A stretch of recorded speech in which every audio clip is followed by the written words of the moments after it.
సొంత ఇల్లు అనేది ప్రతి ఒక్కరి కల. మారమ్స్ Garlapati homes flats for sale. సంప్రదించండి 9662263353.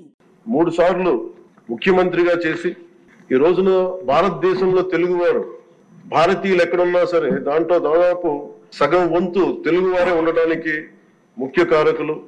నాలెడ్జ్ ఎకానమీ అనేది ప్రాతిపదిక చేసుకుని దాన్ని దేశమంతా విస్తరించిన ఒక విజనరీ, అలాంటి అనుభవం గల ఒక పాలసీ మేకర్. నాకు సంపూర్ణమైన విశ్వాసం ఉంది అధ్యక్ష.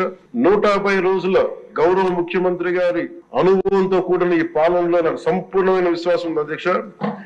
ఆంధ్రప్రదేశ్ $1 ట్రిలియన్ ఎకానమీగా అతి త్వరలోనే 5 సంవత్సరాలు వెళ్తుందని మనసు సంపూర్ణ విశ్వాసం ఉంది. గత ప్రభుత్వం మనల్ని ఎకానమీని నిర్వీర్యం చేసింది, ఇబ్బంది పాలు చేసింది, అన్ని రంగాల్లోనూ రాష్ట్ర ప్రభుత్వాన్ని వెనక్కి తీసుకెళ్లిపోయింది.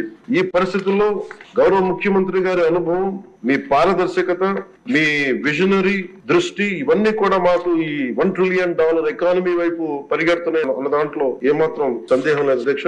అలాగే పంచాయత్ గౌరవ ముఖ్యమంత్రి గారి ఈ నాయకత్వంలో ఈ ప్యాడీ డ్యూస్ రైతులకు కావాల్సింది 1674 కోట్లు రిలీజ్ చేసి నిజంగా మీరు రైతాంగానికి మీరు ఎంత అండగా ఉంటారని మాటలతో కాదు చేతుల్లో చూపించారు అధ్యక్ష. వారికి మనస్ఫూర్తిగా నా ధన్యవాదాలు. ముఖ్యంగా మిడ్ డే నేను అడిగింది ఏంటంటే ముఖ్యమంత్రి గారిని, డొక్కా సీతమ్మ గారి పేరు ఏదన్నా పథకాన్ని క్యాంటీన్ పెట్టండి అంటే ఆయన ఏకంగా దీనిలో నారాయణ గారికి కూడా ముఖ్యమంత్రి గారు ప్రత్యేకంగా నా ధన్యవాదాలు తెలియజేస్తున్నా అధ్యక్ష. మధ్యాహ్న భోజన పథకాన్ని విద్యార్థుల మధ్యాహ్న మిడ్ డే మీల్ స్కీమ్ కి డొక్కా సీతమ్మ గారి పేరు పెట్టడం మనస్ఫూర్తిగా వారి చేతులు ఎత్తి నేను నా మనస్ఫూర్తిగా కృతజ్ఞతలు తెలియజేస్తాను.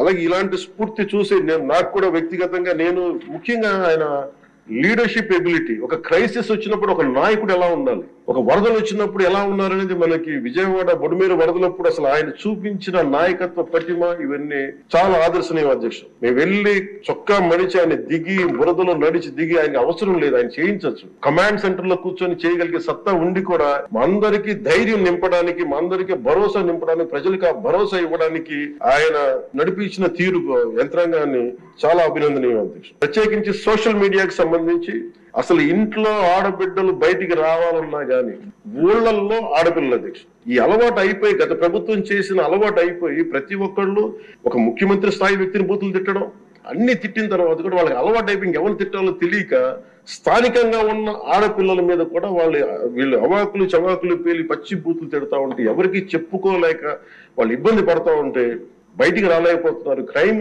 మైండ్ సెట్ పెరిగిపోయింది, క్రిమినాలిటీ పెరిగిపోయింది. ఇలాంటి సమయంలో ఆయన ఉక్కు పాదంతో సోషల్ మీడియా యాక్టివిస్టులు అనే పేరు చెప్పుకునే గుండాలకి, రౌడీలకి ఆయన తీసుకున్న చర్యలు, హోంమంత్రి అనిత గారు తీసుకున్న చర్యలు చాలా బలమైన అభినందనలు. ఇదే కొనసాగాలని కోరుకున్నాను అధ్యక్ష. This should be a continuity of the our entire governance. మన అడ్మినిస్ట్రేటివ్ లో ఒక భాగం అవ్వాలి అధ్యక్ష. మనస్ఫూర్తిగా వారికి నా ధన్యవాదాలు తెలియజేసుకుంటూ గౌరవ ముఖ్యమంత్రి గారికి నేను మాటిస్తున్నాను, మేము చేయాల్సిన పనులు ఎప్పటికప్పుడు మీరు మాకు ఆదేశాలు ఇవ్వండి సార్. మాకు ఏ శాఖ అయితే తీసుకున్నామో ఆ శాఖల్ని సమర్థవంతంగా వారి విజన్ కి తగ్గట్టుగా పనిచేయడం అధ్యక్ష. ఇవన్నీ కూడా మేము ఆయన ఏ కళనైతే కన్నారో ఆ కళ నెరవేర్చడానికి, పూర్తి చేయడానికి మేమందరం సంసిద్ధంగా ఉన్నామని తెలియజేసుకుంటూ, మీరు 5 సంవత్సరాలు కాదు గౌరవ ముఖ్యమంత్రి గారు తెలియజేసిన అధ్యక్ష, మీరు ఇంకొక దశాబ్దం కూడా ఈ రాష్ట్రానికి ముఖ్యమంత్రిగా కొనసాగి తెలియజేస్తున్నారు.